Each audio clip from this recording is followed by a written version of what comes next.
दिलेले आहेत, कुठे मीटिंग झालं हे सगळं दिलेलं आहे. आणि आता शेवटी अशी पत्र आल्यानंतर म्हणजे आयुष्यामध्ये मला तर खूप वेळा असं धमकीची पत्र आली आणि प्रयत्नसुद्धा झाले, तो भाग वेगळा. परंतु शेवटी आपण सगळं पोलिसांवर सोडून द्यायचं. तर घरी बसू शकत नाही किंवा आपण घेतलेली जी भूमिका आहे, आयडिओलॉजी आहे, ती बदलू शकत नाही. त्याचे काय परिणाम व्हायचे ते होतील. आपण पोलिसांकडे जी सगळी माहिती पुरवलेली आहे आणि पोलीस त्याचा शोध घेतील, काय खरं आहे खोटं आहे. अलीकडे काही प्रकार जे महाराष्ट्रात घडत आहेत म्हणून आमच्या लोकांनी सुद्धा ताबडतोब ते पोलिसांना कळवलेलं आहे. त्याच्यामध्ये काही गाड्यांचे नंबर सुद्धा दिले आहेत, ते गाड्यांचे मोबाईल नंबर, गाड्यांचे नंबर, अमकं तमकं बरंच काय काय आहे त्याच्यामध्ये. काय ते पाहिजे तुम्हाला कॉपीज वगैरे देतील. 5 लोक कुठेतरी आहेत, कुठे मीटिंग झालेली आहे ते आहे, कुणाचा तरी एक नंबर आहे, गाडीचे नंबर आहे,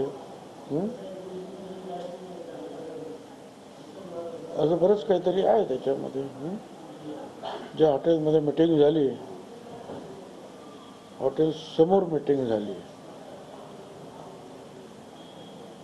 ते सगळं आहे त्याच्यामध्ये. पण ही सगळी माहिती ज्या पोलिसांना कळवलेलं आणि पोलीस निश्चितपणे त्याचा शोध घेतील.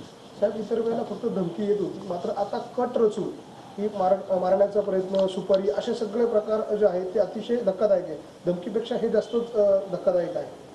आता इथं आहेच, खरंच आहे ते. काय ते सुपाऱ्या बिपाऱ्या ज्या आहेत, पूर्वी ते गँगवारच व्हायचं सुपाऱ्या घेऊन. ते बरंचसं जे आहे, मी होम मिनिस्टर असताना ते आटोक्यात आलं होतं. पण आता काय ठीक आहे, जे आहे ते आहे. पोलीस त्याच्याबद्दल निश्चितपणे कडक कारवाई. आरक्षणाच्या मुद्द्यावर आपण जी भूमिका घेतली म्हणून मला माहित नाही ते माझी ते कशासाठी आहे हे आता यांना पकडल्यानंतर माहिती पडेल. काय मी माझं काम तुम्हाला सांगितलं की मी माझी भूमिका, माझी आयडिओलॉजी सोडू शकत नाही. अशा कितीही धमक्या आल्या आणि प्रत्यक्ष त्या धमक्या अंमलात आणल्या तरी सुद्धा नाही. धन्यवाद.